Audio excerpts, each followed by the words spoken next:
शतरंज में एक ऐसी चाल हो कि प्रतिद्वंदी ये दिखाता है कि मैं कमजोर हो गया और फिर मात दे देता है। कुछ हमारे साथ ऐसा ही करना चाहती थी सामने वाली पार्टी। जिनके साथ हम थे वो हमें बेगम दे रहे थे और राजा मारना चाह रहे थे। तो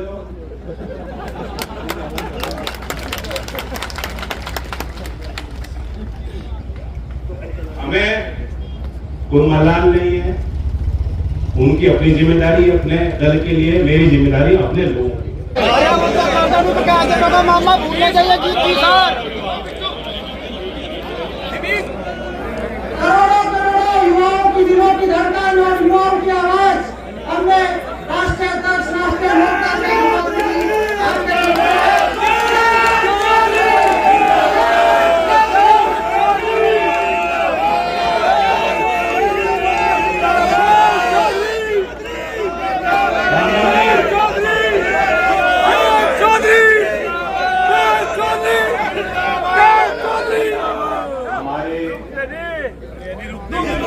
क्षेत्र से सांसद के तौर पर दोबारा हमारे संयुक्त प्रत्याशी प्रदीप चौधरी जी, भारतीय जनता पार्टी के जिला अध्यक्ष पूर्व विधायक निर्वाल जी, भारतीय जनता पार्टी और लोक दल सभी वरिष्ठ पदाधिकारी सामने बैठे हम सबके जो आगुंतक आए हैं, जो अभिभावक हैं, हमारे जनता के लोग अब फैसला करेंगे। फैसले की घड़ी है, निर्णायक भूमिका तो आप लोग, हम लोग जो कर सकते थे हमने किया। आपने लोकदल के लोगों ने चौधरी अजीत सिंह जी के जाने के बाद मुझे एक जिम्मेदारी और मेरी यही कोशिश है कि मैं ऐसे फैसले समय पर लूं जिसका लाभ और प्रभाव आपकी जिंदगी में पड़े। उन लोग, उन क्षेत्र के, गांव के लोग और आसपास क्षेत्र के लोग, आप हमेशा सामाजिक कार्यों में तत्पर रहे। मुझे खुशी हुई जानकर अभी बीते दिनों में शहीद भगत सिंह जी के परिवार के भी, उनके परिवारजन यहाँ आए, आपने भरपूर उनका स्वागत किया, सत्कार किया, उनकी बातें भी यहाँ मन सजा के सुनी। मुझे वो भी दिन याद है जब ये चौधरी साहब की मूर्ति का अनावरण हुआ, जिस तरह की आज बैठक हो रही है, एक उमंग, एक उत्साह, एक भावना आपने प्रकट की, उसी एक तरीके से, उसी मिजाज और मन दिल लेके आप लोग आए थे। मुझे हमारे चौधरी सूरजमल जी की भी याद आ रही है, क्योंकि जहां आपने मुझे बैठा रखा, मेरे बगल में वो बैठे थे और उन्होंने मेरा हाथ पकड़ा, मुझे आशीर्वाद देना चाह रहे थे। मैंने उनका हाथ पकड़ के मुझे महसूस हुआ कि आपको तो बुखार हो रहा है चौधरी साहब, उनका बुखार तो हो रहा है लेकिन मुझे तो आना था। चौधरी सूरजमल जी भी कभी कोई सामाजिक मंच छोड़ते नहीं। मैं उनको भी आज इस मंच के माध्यम से सब लोग, हमारे परिवार के लोग हैं, श्रद्धांजलि अर्पित करता हूँ। जहां तक बात अब चुनाव की है, चुनाव की जानी चाहिए बिना किसी लाभ लपेट के। लोग मुझे अच्छी तरह जानते हैं। 3 क्षेत्र ऐसे हैं जहां के लोग मुझे बहुत अच्छी तरीका जानते हैं। एक तो मथुरा, क्योंकि वहां सांसद इस क्षेत्र से कई गुना ज्यादा, वहां गाँव, छोटे छोटे गाँव 10-15 घर के बदले हैं।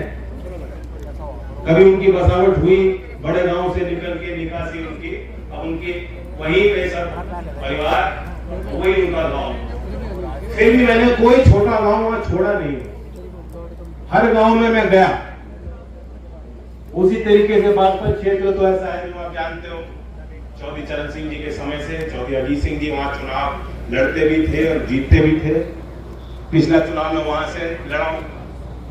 तीसरा क्षेत्र ये आपका है, क्योंकि कैराना में जब बाय इलेक्शन हो रहा था तो मुझे लगता है कि इस क्षेत्र में भी कोई गांव अछूता नहीं रहा जिसमें हम और आपने जाकर आप तो मुझे अच्छी तरह जानते हो। कोई बात मेरे चेहरे पे या जुबान पे ना आए उससे पहले आप मेरी बात को इशारे के तौर पे समझ जाओ। कर दिया। रणनीति, सामाजिक जीवन और राजनीतिक जीवन में रणनीति होनी चाहिए। यही नेता का काम होता है। थोड़ा सा ध्यान रखा पीछे। शतरंज भी यहाँ खेलते होंगे, किसी को शौक है शतरंज का?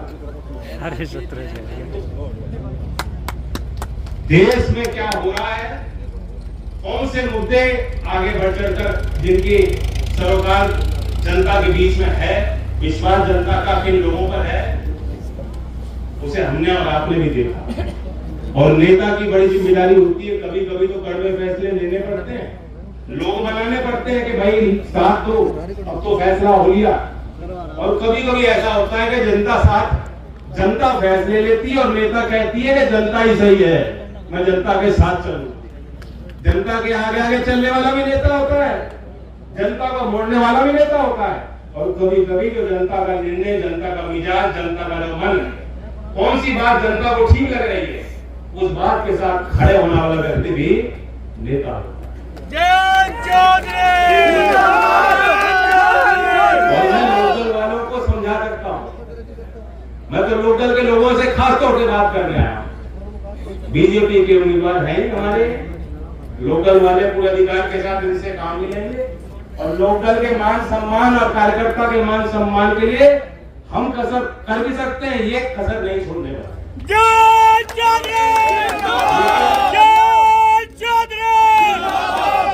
मैं लोकल के लोगों से खास तौर से बात यही करना चाहता हूँ कि हमने और आपने तो संघर्ष बहुत किया। अब आप भी सोचिए, हमारे जो मुद्दे हैं, आप किसान की तरफ देखिए, किसान की अगली पीढ़ी जो है, चौधरी अजीत सिंह जी क्या हमारे क्षेत्र के लिए चाहते थे? वो चाहते थे कि यहाँ जमीनें तो उतनी छोटी रही, बंटवारे होते रहे, आगे भी होंगे। सामाजिक व्यवस्था कुछ ऐसी है कि खेती के लायक जमीन तो और कम बचेंगे जब तक कोई दूसरा स्रोत खड़ा नहीं होगा रोजगार का। खेती से अलग हटके भी औद्योगिक क्षेत्र में बहुत विस्तार होने की जरूरत है। उत्तर प्रदेश में लास्ट चीनी का उद्योग चौधरी अजीत सिंह जी ने स्थापित किया और उसके बाद कोई बहुत ज्यादा तरक्की हमने होती नहीं देखी।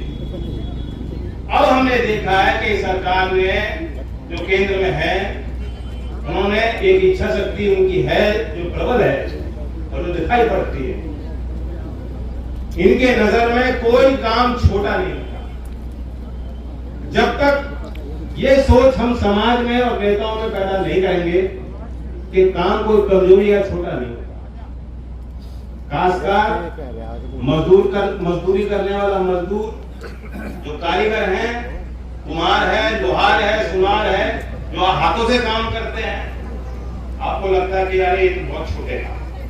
कई बार मुझे लोग आके मिलते हैं कि हम तो बड़े छोटे समाज से, मुझे टोकना पड़ता है कि छोटा समाज क्या मतलब होता है।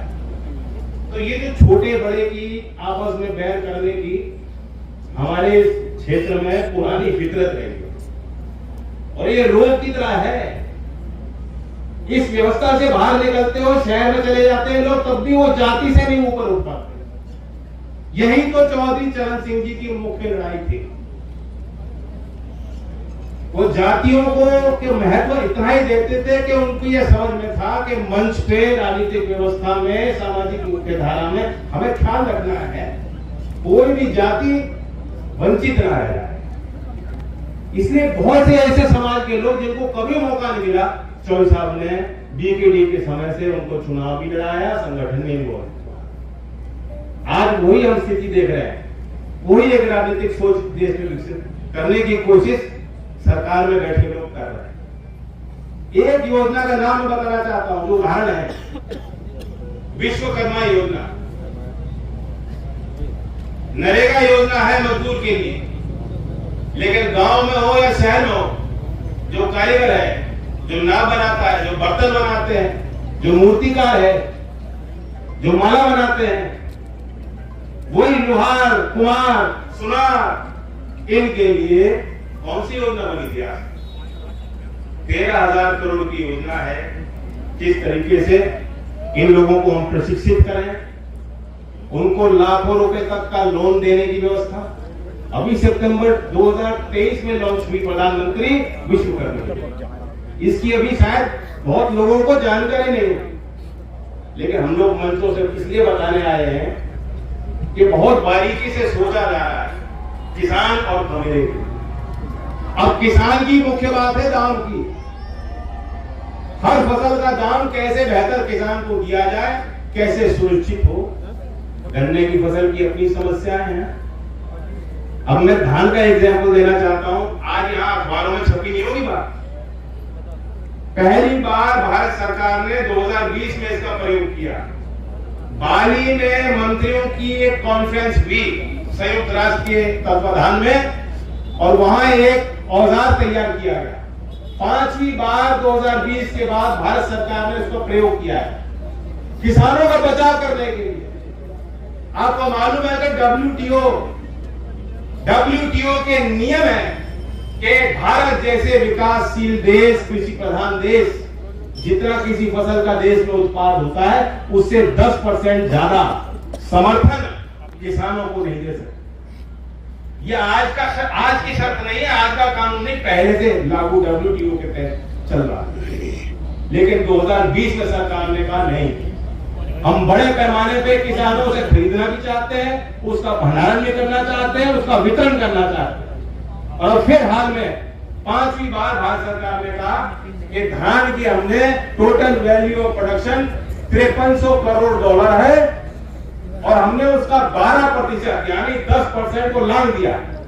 12% समर्थन अनुदान के रूप में, चाहे वो खाद की सब्सिडी हो, बिजली की सब्सिडी हो, या खरीद रहे हो किसान से, 12% तक हमने दी है।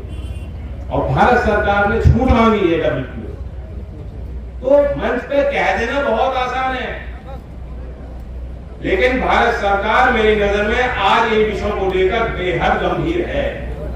और जो सरकार चौधरी चरण सिंह जी को भारत रत्न दे सकती है, वो किसान के नाम पे कभी क्यों कोई कसर छोड़ेगी? नहीं छोड़ेगी। और जो कमियां नहीं हो, जो पहले लोकदल का आदमी खड़ा होता था, तो बुरा मत मानना बीजेपी के साथ हो सकता है सरकार में काफी लोग थे, हम लोग तो सड़क पे थे, आप लोग सड़क पे, आप सदन में थे।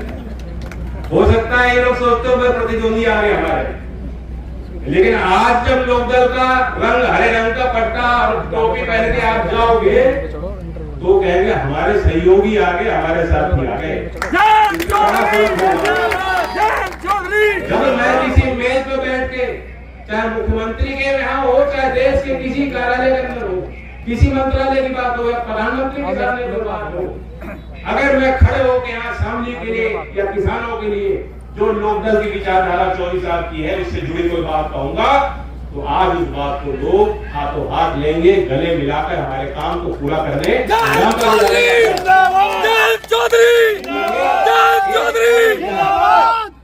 ये एक और एक ग्यारह।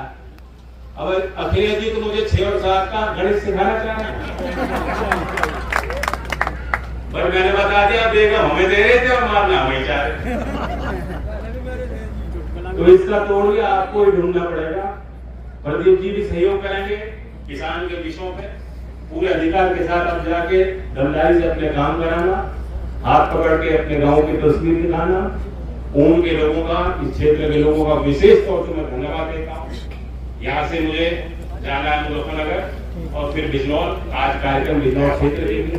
मैं आखिर में कहता हूँ, अगर आप बागपत से डॉक्टर राजकुमार सांगवानी का नाम सुना है कि नहीं सुना? बहुत बढ़िया शख्स है, करीब से देख रखे हैं। मुझे लगता है कि कितने लोग यहाँ चुनाव लड़ चुके, बताओ लोकल वाले कितने लोग चुनाव लड़ चुके, जिला पंचायत, विधायक। आप सबके चुनाव में डॉक्टर सांगवानी करने आए थे, मदद करने आए थे। और चंदन चौहान नौजवान है, संजय चौहान जी भी, उनको भी जानते हो आप। अगर उन दोनों सीट पे लोकदल को जिताना चाहते हो तो जितने वोट से पिछली बार जिताया था उससे ज्यादा वोटों से प्रदीप जी को जिताना है।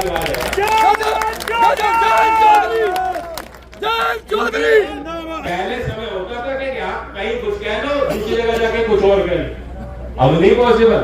ये जो है ना फोर वाले, तो अगर बागपत में आप नुकसान नहीं कराना चाहते, बाद में लोग खबर बनाएंगे तो जयंती कर गए इशारा। कुछ पत्रकार ऐसे हैं मैं तो खुल के जो बोलता हूँ, दिल से बोलता हूँ, पहले सोच के नहीं आया था। कोई लाभ लपेट नहीं है, सीधी ईमानदारी से बात। हम लोग छाती अड़ा के हैं। बीजेपी के कार्यकर्ता को ठिकाने की जरूरत नहीं, हम छाती अड़ा के ईमानदारी के साथ बता देंगे। और इनकी भी कुछ व्यवहारिक बातें हैं, ये काम लेना भी जानते हैं, ये व्यवस्था बनाना भी जानते हैं। कांग्रेस के साथ 5 साल हमने राजस्थान में सरकार में साझेदार थे। उनके 99 विधायक आए थे, भरतपुर से आता है, तब सरकार बनी थी। लेकिन 5 साल बात में बताना चाहता हूं, 5 साल हम उनको जाके कहते थे कि हाँ विश्वविद्यालयों में चौधरी चरण सिंह जी की पीठ स्थापित कर दो। राज्यपाल से हमारे लोग मिलके आए, राज्यपाल जी ने कहा मैं तो इंतजार कर रहा हूँ, राज्य सरकार प्रस्ताव तो भेजे। और फिर जब चुनाव आया, पिछली बार 2 सीट जीती, इस बार 1 काट के 1 कर दी। कहीं पूछा नहीं कि प्रचार करने आ जाओ, मैं तो उनकी मदद करता।